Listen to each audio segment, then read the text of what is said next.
Hey all, it's Josh with Battlebond here, coming at you guys again with another MESBG battle report.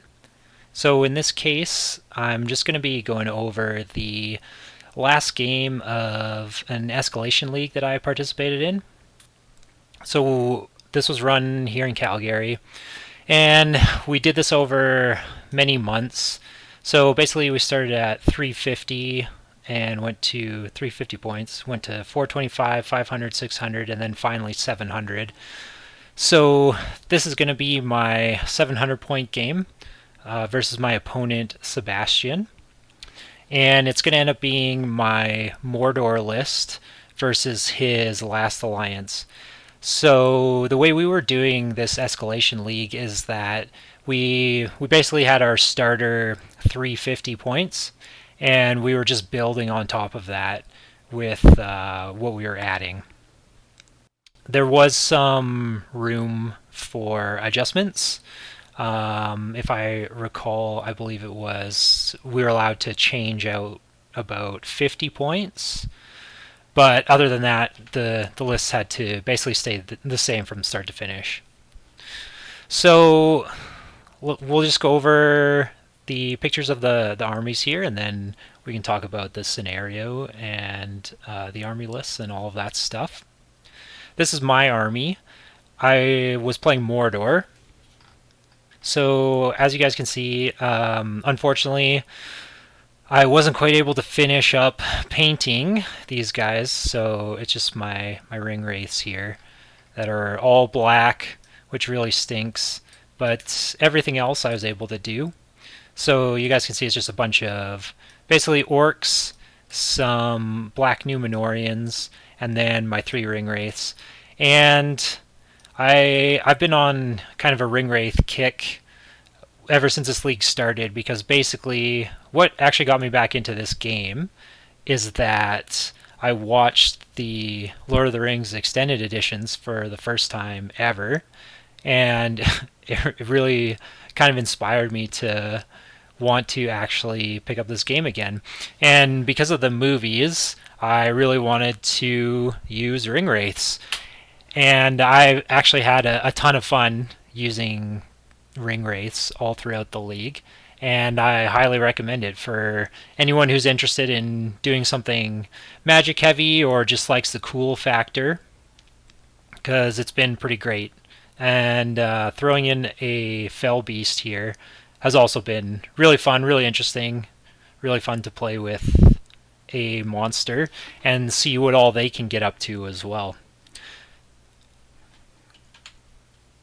So here's just a little bit more of a close-up on my list. So my actual list, so the whole thing once we hit 700 points was the Witch King with the crown. Obviously he's on a Fell Beast. He has 3 might. I basically kitted him completely out, so plus 10 will and 3 fate. So he's 3 might, 20 will, 3 fate.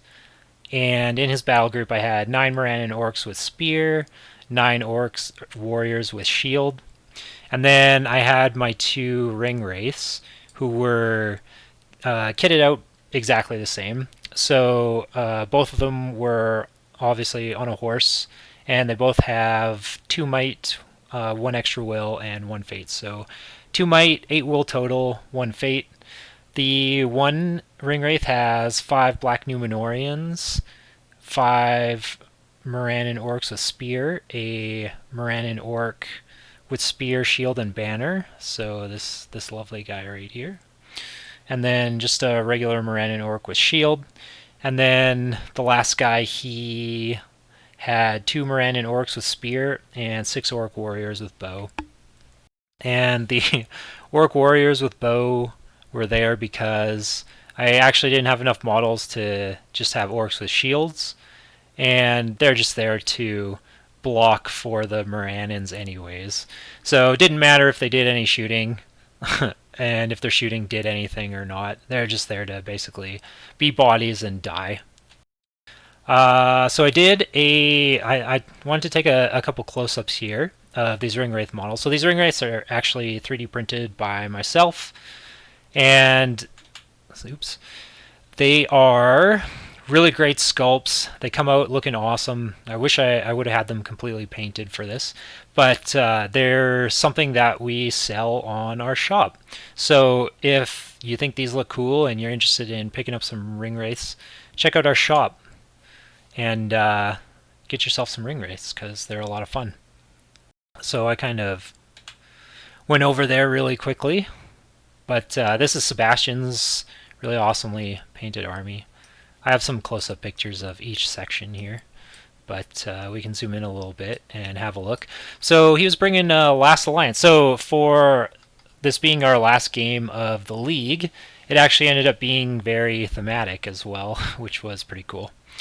So he had Gil Galad on a horse with a shield, and 7 elf warriors with shield, 7 elves with spear and shield, or 7, I mean 2 elves with spear and shield, sorry, 1 elf with spear, shield, and banner, and 5 elves with bow and spear. And all of these elves were upgraded to be fight 6, which I don't know how much of a difference that made in our game, but I'm sure he appreciated having the really high fight value. And then the Numenorean side of things was Elendil on a horse with shield, and 2 warriors with shield, and 9 warriors with spear and shield. So, really good, really great models. It's pretty standard as far as like Last Alliance lists go, I guess. There's nothing really surprising here. It's basically just the Numenoreans hide behind the elves, and the elves give them a better fight value, and they give the elves the strength 4. Pretty standard stuff. So throughout the league, we have been playing with the veto system, where we roll up 3 scenarios, and then we alternate vetoing the scenarios until we end up with the one we're actually going to play. So in this case, we ended up with Clash by Moonlight. I can't remember what the other 2 were, but this is what we ended up with.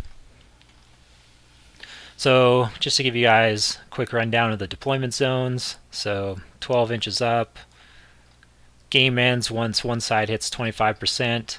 And essentially it's just killing. So you want to kill more heroes than your opponent, and you want to do wounds to the leader or kill the leader and break them. And that's pretty much it, pretty straightforward.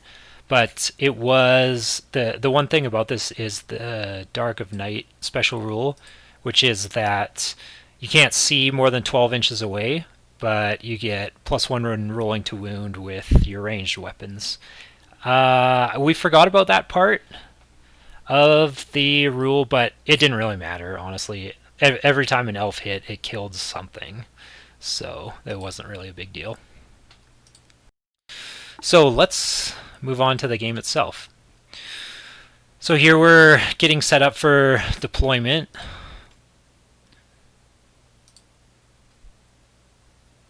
So we have a nice close-up-ish of the groups here. So we've got the one Ringwraith group here, the other one, and then the Witch Kings over here, basically. Pretty straightforward. You know, bunch of chaff in the front, except for the Black Numenoreans. But unfortunately, this was not going to be that good of a matchup for me. And I knew that going into it, because the terror from the Black Numenoreans won't do much in regards to stopping the elves with their high courage. But that's okay. They're still high defense, so that's something at least. And then this is where Sebastian, this is how Sebastian's set up. So you can see he's basically just his Numenoreans and his elves, and then if we go to the next one, we can see how we are across from each other. So we've got, yeah, everything set up here, ready to go for round 1. So the first couple rounds in this game, especially because shooting couldn't really do anything because we couldn't see, we were too far away. We're basically just moving up. So you guys can see everything just moves up. The funny thing that you guys might notice is 2 of my orcs were unable to jump over the bush. So these guys made it, but couldn't keep going, but these guys just fell over. So awesome. Good work, orcs, off to a great start. Round 2 is more the same, just moving up. No one can shoot anything. I just want to point out these guys got up and got over the wall, so hooray! Bush didn't stop them this time. You can see Last Alliance coming around like this, and the elves are taking point, and all the Numenoreans are coming up behind them. And then Sebastian sent his characters over behind this structure here to keep them out of sight from my magic, because he had 0 magic. Obviously his Numenoreans have resistance to magic, but he was pretty worried about what I could do with my 3 Ringwraiths, and rightfully so. They can be pretty dominant with magic. So going on to round 3, same thing, more just moving up, but in this case we actually had some shooting. So my front line here is bows, and they sent their bows into here. Did absolutely nothing. These guys were in range to actually start shooting, so a couple shots got through over here, and they killed 2 orcs. And that was the extent of round 3. So round 4 is where things start to get spicy. So priority was mine, which was good. And I moved all of my models up to engage, which we'll see in a minute here. And I was able to get my Ringwraiths into spots where they could start casting. And this is probably the biggest mistake of the game, and this is probably what cost me the game, to be honest. So this Ringwraith here, we can see he moved up, and he can get a bead on Gil Galad. That's who's sitting right here behind the wall. And I decided to send a Sap Will on him, because that's one of my favorite spells to throw out first thing, because it's always a gamble whether or not they want to actually try to stop it, and if they do, chances are I'm just going to get rid of all of their will anyways, and then I just have free reign for casting on them for the rest of the game. So Sebastian decides not to do anything about it, and the spell actually goes off, and I sap 2 will off of him. So he's down to 1 left, which is awesome. And then the Ringwraith kind of runs back over this way to his initial position.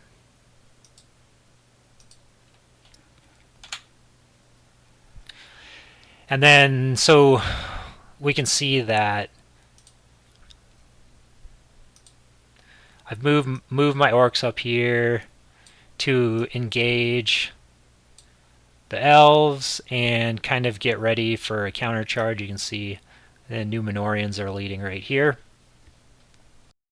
So after casting with this Ringwraith, I sent the Witch King up. So the other Ringwraith is hard to see, but he's hiding right here. So Witch King comes up to about here, and he can see Elendil. And I do the same thing so as the other Ringwraiths. So I cast a Sap Will, and he decides to resist with, I believe, his free one and one other one. But my sap will goes off and end up draining the rest of his will. So he's down to just his free one that he gets for magic resistance every round, which I was feeling pretty good about. But in hindsight, I actually probably should have targeted their horses with black darts first and then done sap will second. And you guys will see why in a minute here.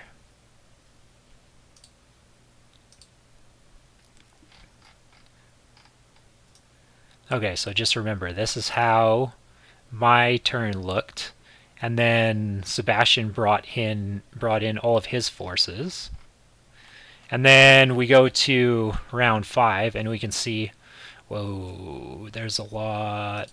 Oops. There's a lot of dead stuff that used to be right here. So what happened in round 4 is the shooting from the elves that were over here basically killed one orc, but importantly, Elendil and Gil Galad were able to get into combat and reinforce all of the elves and Numenoreans.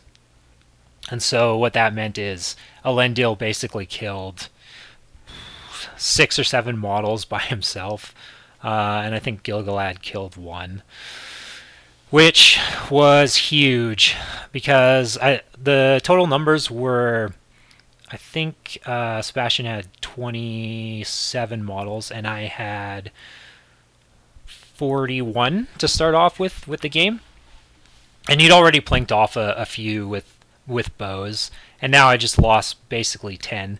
So I'm getting to the point where it's been one round of combat and I'm getting close to being broken, which is crazy. But again, like I said before, this was kind of a hindsight thing. It'd been probably a month and a half or close to that since I had actually played this list. So I was a little out of practice and everything like that, so I made that blunder, and I should have gotten rid of their horses, but it is what it is. So in round 5 here, so this is how round 5 started. Was like this. The priority went to the last alliance, and I called a move with this Ringwraith right here. So you guys, if you guys are paying attention, you can see their counters are here for them.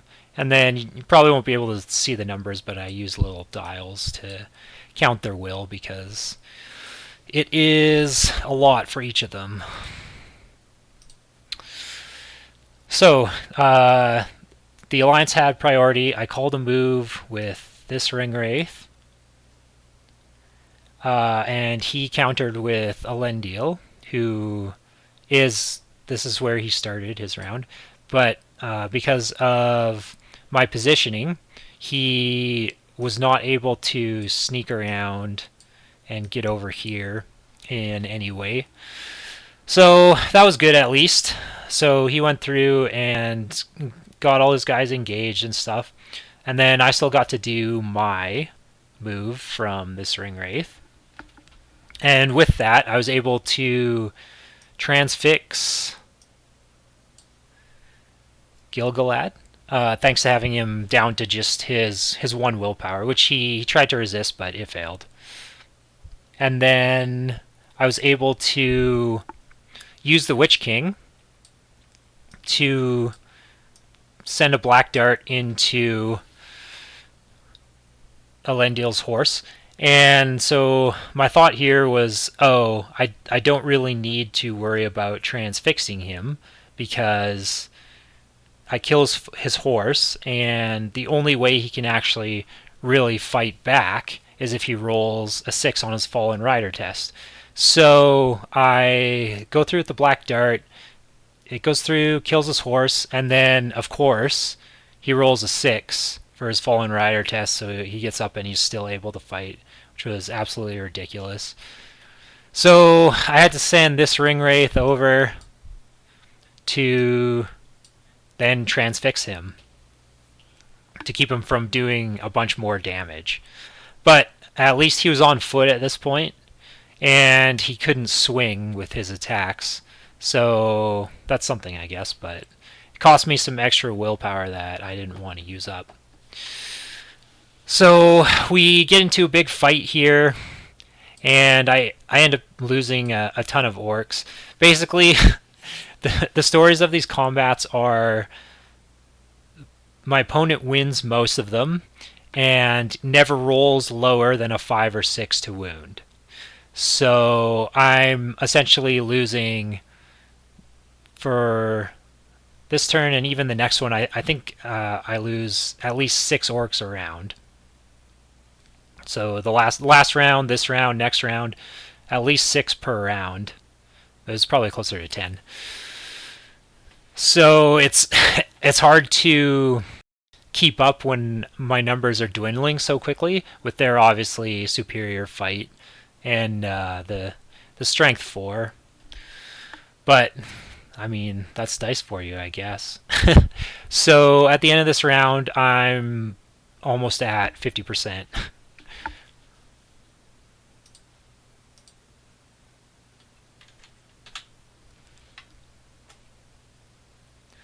So we get into round 6 here, and the priority goes to me, thankfully. Here, we'll zoom in a little bit here. So we can see Elendil's there.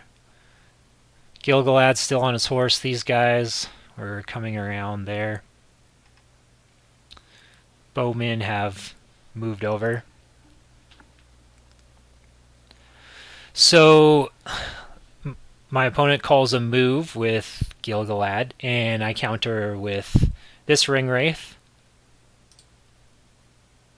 Let's do this. So we can see, so these guys came from over here. They were just making their way along over there. We can see Elendil hanging out over here. These archers came across like this. They moved too far to be able to shoot. So Gil Galad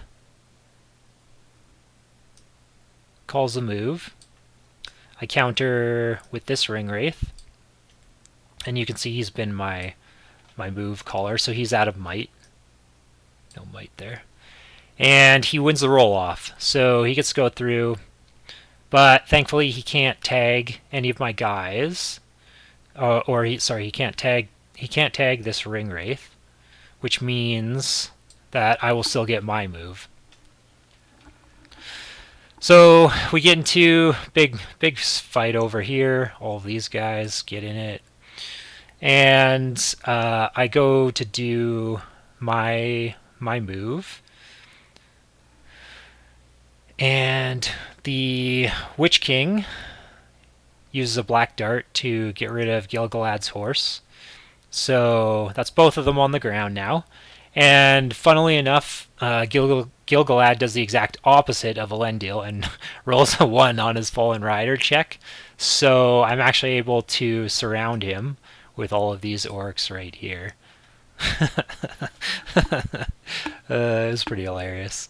And then I'm able to transfix Elendil with this Ringwraith here. There is no shooting this round, so I didn't have to worry about anything dying to that. And again, I suffer huge losses. I think I lost another like 6 or something like that. Like I said before, my opponent wasn't rolling less than a 5 or a 6 whenever he went to wound me, and he was basically winning all the combats. So it's pretty tough to keep up with that.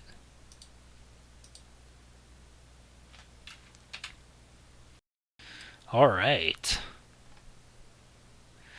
So moving into round 7 here.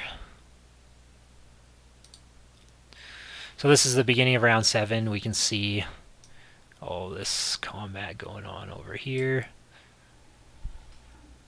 Here is Elendil. made his way over there, and then Gil Galad, who fell over, was over here. Oh no, sorry, he's under the Fellbeast swing over here. Okay, so round 7 priority goes to him, and I end up calling a move with this Ringwraith, and he counters with Gil Galad, who is over here, and he wins the roll-off once again. So he's able to move all his guys and dictate the combats, but I am able to get a transfix off with the Witch King onto Gil Galad after he moves and stuff. He kind of like moves over here to reinforce these guys. And then the Witch King decides it's about time to get his hands dirty. So he heads over, and you'll see he'll end up over here in the next picture into a combat. I'm also able to get another transfix off on Elendil, so he's doing nothing. So the combats keep going basically the way they have been. I'm losing combats, and I'm losing models with basically every combat I lose. The Witch King, who decided to get his hands dirty, goes for the hurl. So he's over here, so he was up one-on-one with a Numenorean, and the idea was to hurl him this way.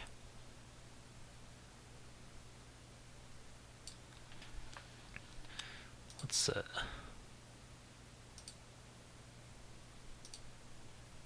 change color here. So the idea was to hurl him this way so that we could end up hitting all of this and get a bunch of knockdown models, hopefully do a bunch of damage. At this point, I'm broken, so I don't care if more orcs die. They're just there to soak up wounds and take one for the team. However, I end up rolling a 1 for the distance on my D3. So he ends up right here, basically, and kills one model. So pretty unfortunate.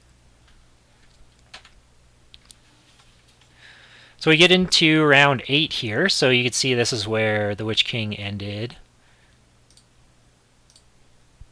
And this is where we start the round up. So priority was for the last alliance, and I called a move with the Witch King, and he countered with Elendil, but I won, thankfully, so Elendil's right here. So I really needed that to go my way, and it did, which was nice. You can see all the knockdown models over here. This guy too. But none of them died. So thanks to that, I was able to move the Witch King out of harm's way. So he ends up flying over this way to basically try and do the same thing. And before he does that, he throws out a cheeky black dart into Elendil, just because you get points for doing wound to the leader, and Elendil was the leader in this case. So sends out a black dart, but it doesn't go through, unfortunately. So yeah, we just end up base to base with this guy. And then he goes through with the rest of his models. So he's able to get a bunch of models into combat, including Gil Galad and about 4 other elves. I think it was these 4. End up getting into combat with this Ringwraith. This one is able to transfix Elendil after I failed that black dart. And right now, basically, I'm just more or less fighting to try and get down to 25% to kind of end the game, because I really need my Ringwraiths to stay alive so that he doesn't grab victory points for those. So I'm fighting the combats normally, and of course this is when things basically level off. So the combats are... he's winning maybe like 55% of them, and then doing pretty much no damage. I'm actually winning and killing some of the good side here, which I have been slowly throughout the game, but it's just have not been able to keep up with the scale of casualties on my side. And then the Witch King, who is over here, wins this combat, decides to go for another hurl. Again, same thing. So I'm looking to throw him over here, and this is all Last Alliance models. And the exact same thing happens. I roll a 1 for my distance, and he ends up right here. So he goes from here to right here, and kills one model again. I don't know what's going on with that fell beast, but he was really not into hurling models today, I guess. So we get up to round 9 here. So we've got just a couple of pictures left here. This is round 9, both of these pictures. So you can see starting position. No, sorry.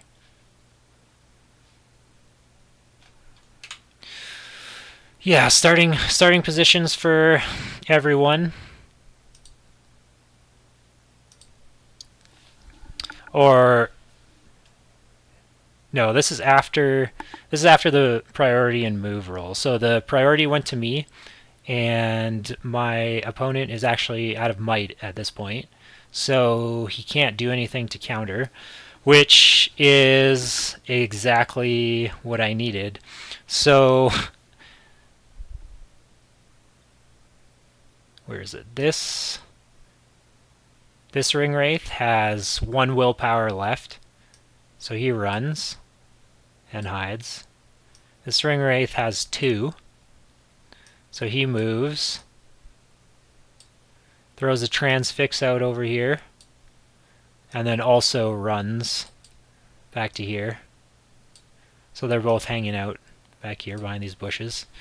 Because again, I don't want to give up the points for losing them. And if they're even in combat one more time, they'll just die. And that's a ton of points that I'm going to be giving up. And then basically you can see what's left of my orcs are here and here, all these green bases. They're essentially just getting surrounded and killed. The Witch King went for another black dart. No, we'll keep it the same.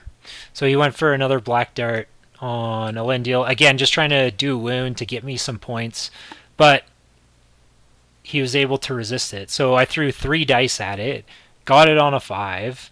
I re-rolled, couldn't get the 6, and then he rolls his 1 free dice and gets the 5. So whatever, it is what it is, I guess.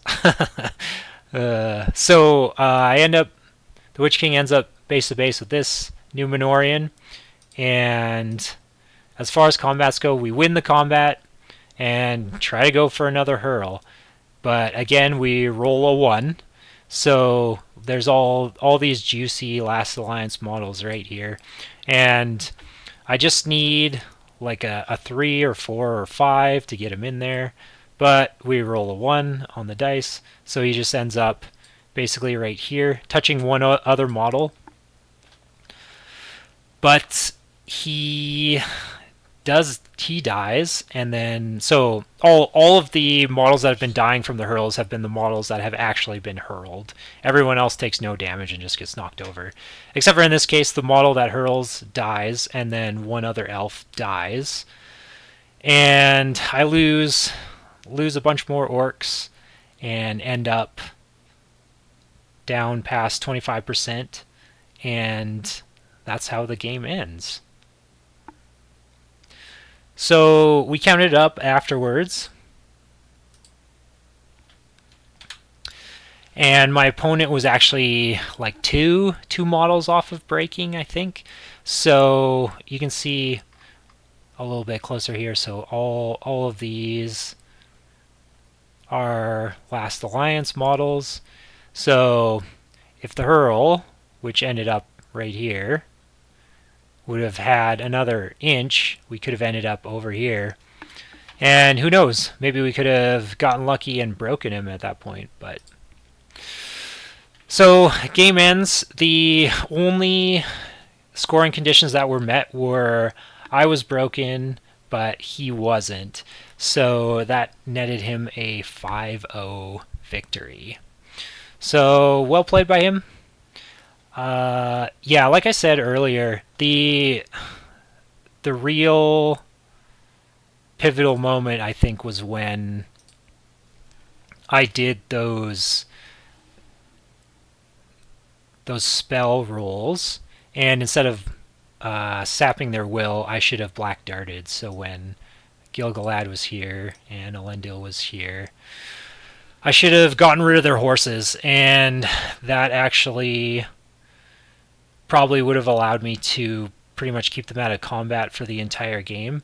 And even though my opponent was rolling really well for his wound rolls, I actually probably could have force of numbers made it through and at least broken him. And if that's the case, then the game ends here and we end up tying. So the score doesn't really reflect how close the game actually potentially could have been, but it was kind of my game to lose, especially with my magic dominance. And unfortunately, like I said, because I was a little out of practice with these guys and stuff, I lost it. So yeah, that's where it ended. That's where the league ends for me. I can't remember my overall record. I think it was 3-3. I think I won 3 of my games and lost 3 of my games, or I lost more than I won. Not 100% sure. All the games aren't done yet, so we don't have all the tallies or anything like that. But it was really fun, really awesome to get into the game this way. I got to try out a ton of different things, like being really heavy with magic and having a monster and learning from a lot of my games, which was really great. So yeah, thanks for watching, and hopefully we'll see you guys in the next battle report. If you like what you're watching, please feel free to like, share, and subscribe to the channel. And if you feel like helping us out, check out our store at etsy.com/shop/Battlebond miniatures, where we sell a variety of 3D printed goodies like proxies for games like 40K or Middle-earth strategy battle game, as well as various sci-fi and fantasy terrain options. Thanks for watching. Hope to see you again soon.